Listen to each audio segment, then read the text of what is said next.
वेणी भी लगाई हुई थी। बहुत खुशी से दोनों बैठे। वेटर आया, दोनों के लिए पानी लाया, पूछा क्या लाऊं, तो उसने बोला कि एक डोसा ले आओ इसके लिए, मेरी बच्ची के लिए। वेटर ने पूछा और तुम्हारे लिए, तो बोलता नहीं मेरे लिए कुछ नहीं। और बड़े प्यार से दोनों बैठे थे। पिता अपनी बेटी को खुश देखकर बहुत खुश हो रहा था और ये पास में बैठे शर्मा जी ये सब कुछ देख रहे थे।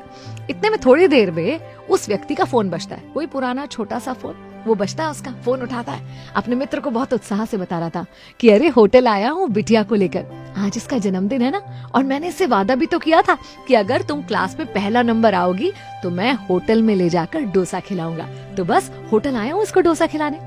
फिर एक छोटा सा पॉज लेता है और दोस्त से कहता है हम दोनों, नहीं नहीं हम दोनों कैसे डोसा खा सकते हैं, हमारे पास कहाँ इतने पैसे, मेरे लिए तो घर पर दाल चावल बना हुआ है, मैं जाकर वही खाऊंगा, बिटिया को यहाँ पर लेकर आया हूँ। और फोन रख देता है। ये सुनकर ना शर्मा जी बड़े मार्मिक हो जाते हैं और उनके मन में ख्याल आता है कि व्यक्ति चाहे गरीब हो या अमीर, अपनी बेटी के चेहरे पर मुस्कान देखने के लिए वो कुछ भी कर सकता है, और वही ये व्यक्ति कर रहा था।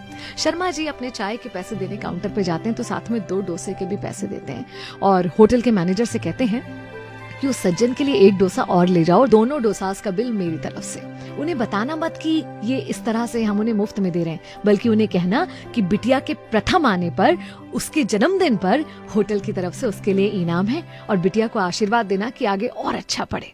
होटल का मैनेजर जब ये सब कुछ सुनता है तो शर्मा जी को धन्यवाद देता है और कहता है कि धन्यवाद हमें इस बारे में बताने के लिए, ये पुण्य करने का मौका हमें दीजिए, आज वो पिता और बेटी हमारी होटल के मेहमान हैं।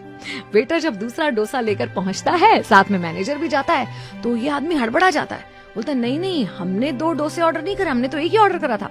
तो बोलता नहीं ये सब हमारी तरफ से है, बिटिया प्रथम आई है उसके इनाम के रूप में। तो ये बहुत खुश होता है, बेटी से कहता है देखो अच्छा पढ़ोगी तो कितना कुछ मिलता है। फिर कहता है कि क्या तुम इसे बांध कर दे सकते हो, घर ले जाकर अपनी बीवी के साथ मिलकर हम आधा आधा खाएंगे।